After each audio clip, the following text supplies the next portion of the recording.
যে গীবত জেনার থেকে ভয়াবহ পাপ। একটা হাদিস আছে না, বলে এটা হাদিসই তো নয়, আরবি প্রবাদ বাক্যের মতো। গীবত একটা ভয়াবহ পাপ। আল্লাহ নবী সাল্লাল্লাহু আলাইহি ওয়াসাল্লামের হাদিস, তিনি বলছেন, আমি একদা মিরাজের রাত্রিতে যেতে যেতে একদল লোককে দেখলাম, তাদের হাতের নখগুলো তামা দিয়ে তৈরি করা, বড় বড় নখ। তারা নিজেদের গোস্তগুলো বুকের ছেড়ে ছেড়ে ছাড়িয়ে ফেলছে। জিজ্ঞাসা করলাম জিবরিলকে, এরা কারা? জিবরিল আমিন বলছেন, এরা হচ্ছে ওই লোক যারা পরনিন্দা চগলখড়ি করে বেড়াতো তারা।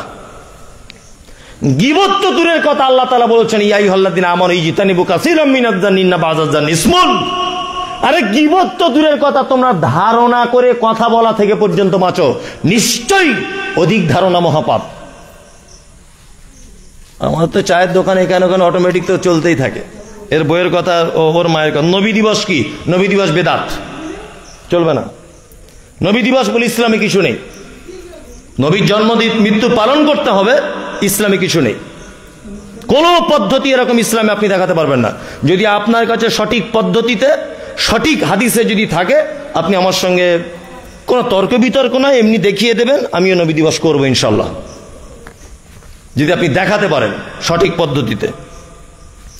প্রকাশ্য সুদখোরের সাথে বন্ধুত্ব সম্পর্ক রাখার বিধান কি? বন্ধুত্ব করবেন, তবে আপনি দাওয়াত দেবেন তাকে যে আপনি সরিয়ে দেবেন এটাও নয়।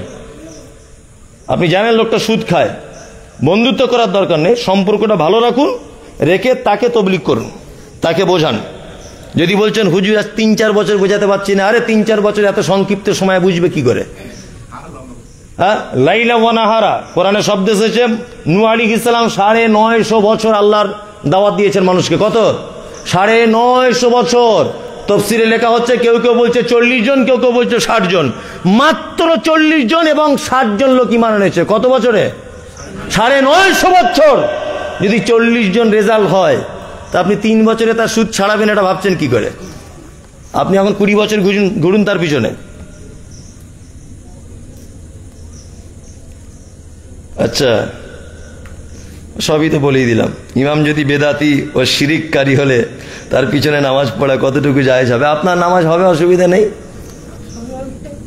ভালো করে বুঝবেন, আপনার নামাজ হবে। ইমাম যদি বেদাত করে, আপনার নামাজ হবে, অসুবিধা নেই। তবে হ্যাঁ, ইমাম যদি শিরক আকবরের সাথে যদি যুক্ত হয়, মানে ইমাম যদি মাজার পূজারি হয়, সেজদা দেওয়া মাজার পূজারি, এইরকম যদি ইমাম যদি হয়, তার পিছনে নামাজ পড়বেন না। ছোটখাটো তার ভিতরে কোনো ভুল ত্রুটি রয়েছে, ভালো করে বুঝবেন, আপনার নামাজ হয়ে যাবে। তবে ইমাম সাহেবের উচিত যে আপনাকে একটু পড়াশুনো করা এবং একটু চিন্তা ভাবনা করা। কি বললাম বুঝলেন? আপনি নামাজ পড়বেন, আপনার নামাজ হয়ে যাবে ইনশাল্লাহ।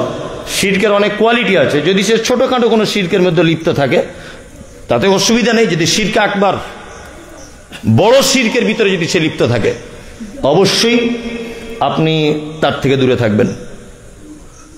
কি বললাম বুঝলেন? শবে বরাত আগে বলে দিয়েছি, আগের বার একবার এসেছিলাম বলে দিয়েছি।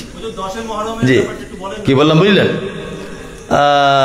শবে বরাত এটা তো ইসলামে এর কোনো অস্তিত্ব খুঁজে পাওয়া যায় না, এর কোনো অস্তিত্ব শবে বরাতের নেই।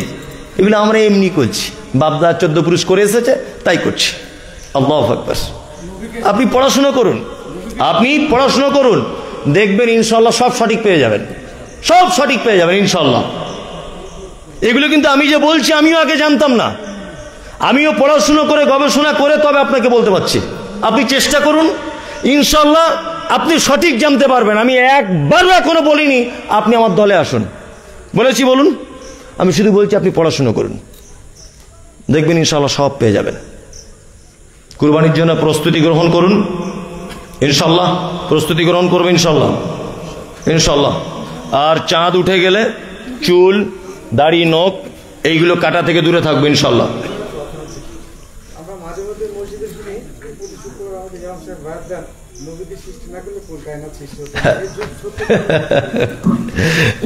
মানে যাক, এগুলো বিতর্কিত একটি বিষয়। আসলে নবীকে সৃষ্টি না করলে পৃথিবীর কিছুই সৃষ্টি হতো না। তাদের কি ধরনের দাবি এটা আমার জানা নেই, যে কোন দিকে তিনি সৃষ্টির কথা বলছেন। কারণ আমার এতটুকু জানা যে পৃথিবীতে সর্বপ্রথম সৃষ্টি করা হয়েছে আদম আলাইহিস সালামকে মানুষ হিসাবে, আর এমনি সৃষ্টির দিক দিয়ে যদি বলেন তাহলে কলম। এমনি যদি সৃষ্টির দিকে বলেন তাহলে সর্বপ্রথম সৃষ্টি করা হয়েছে কাকে? কলমকে। আর মানুষের দিক দিয়ে যদি আপনি বলেন তাহলে মুহাম্মদ সাল্লাল্লাহু আলাইহি ওয়াসাল্লামকে নয়, আদম আলাইহিস সালামকে প্রথম সৃষ্টি করা হয়েছে। আসলে যারা বলছে নবীকে সৃষ্টি না করলে, এই একটা হাদিস আছে, আউয়ালো কি হাদিস আছে, আউয়ালো মা খালাকাল্লাহু বিনূরিহি, তাই না? আউয়ালো মা খালাকাল্লাহু বিনূরিহি, এই হাদিসটা দিয়ে প্রমাণ করে যে সর্বপ্রথম নবীর নূরকে তৈরি করা হয়েছে। একটা কথা বলছি শুনুন, আমি যুক্তি তর্ক দিয়ে বোঝানোর চেষ্টা করছি না, আপনার ব্রেন আমি এ কথাটা দেওয়ার চেষ্টা করছি।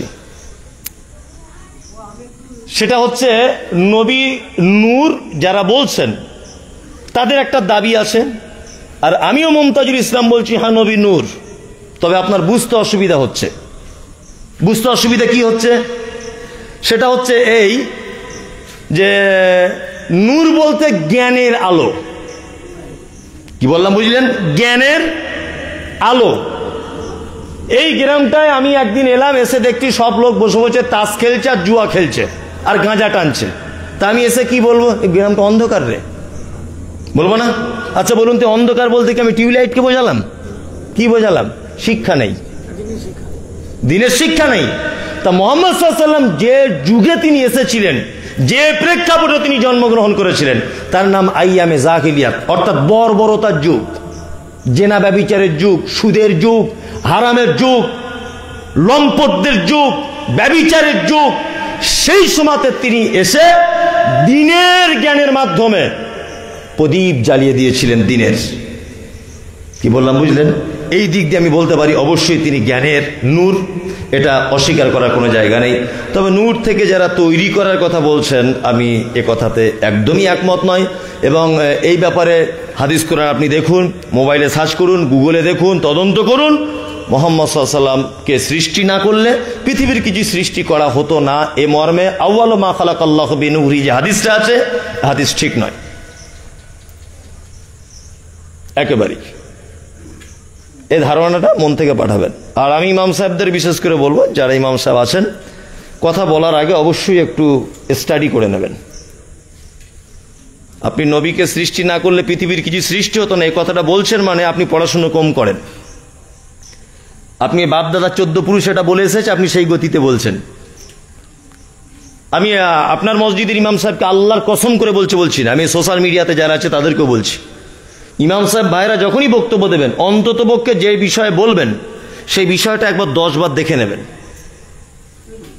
আর সব থেকে বড় কথা হচ্ছে এই যে পবিত্র আল কোরআনের থেকে বড় কোনো বক্তব্য আর কোনো বিষয় নেই, আছে না? একটা ছোট্ট সূরা পড়লেন, একটু বাংলা অনুবাদ করে দিলেন, এর থেকে আর ভালো কোনো বক্তব্য নেই। আল্লাহ তুমি আমাদের সকলকে সঠিক জানার ও বোঝার তৌফিক দান করো, আমিন আমিন। কুরবানির যে পশুর কথা বলা হচ্ছে দাঁতে, ওটা কি বয়স হলে হবে? এখন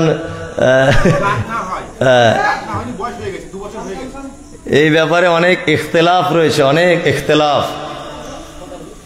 ইখতিলাফ। তবে দাঁতের পক্ষেই সমস্ত ওলামাদের ফতোয়া, দাঁতের পক্ষে। কি বললাম বুঝলেন? যদিও কোন ওলামাদের মতামত আছে যে বয়স হয়ে গেলে চলবে, কিন্তু হাদিসের যে শব্দ আছে দাঁতের ব্যাপারেই পক্ষে সমস্ত ওলামাদের মতামত। ওই জন্য দাঁতটাই হতে হবে, এটাই চূড়ান্ত। কারণ যেখানে জামহুর ওলামাদের মতামত রয়েছে, মানে অধিকাংশ ওলামারা যেখানে মত পোষণ করবে, আপনাকে সেটা অ্যাকসেপ্ট করতে হবে। 2-1 ওলামা হয়তো বলেছেন, 2-1 হয়তো ফতোয়া দিয়েছেন দাঁত ছাড়াও বয়স হয়ে গেলে হবে, আমি 2-1 যাব না। অধিক মানুষ যেখানে মত পোষণ করছে আমরা সেটা যাওয়ার চেষ্টা করবো ইনশাআল্লাহ। মজলিস ভাঙার একটা সুন্দর দোয়া মুহাম্মদ সাল্লাল্লাহু আলাইহি ওয়াসাল্লাম শিখিয়েছেন। যে কোনো মজলিস ভাঙবেন, কোনো মাহফিল ভাঙবেন, মসজিদের মিটিং ভাঙবেন, যা কিছু শেষ করবেন এই দোয়াটা বলে শেষ করবেন। আল্লাহর নবী এই দোয়া শিখিয়েছেন, সুবহানাকা আল্লাহুম্মা, বলুন, ওয়া বিহামদিকা আশহাদু আল্লা ইলাহা ইল্লা আনতা আস্তাগফিরুকা ওয়া আতুবু ইলাইক। আসসালামু আলাইকুম ওয়া রাহমাতুল্লাহ।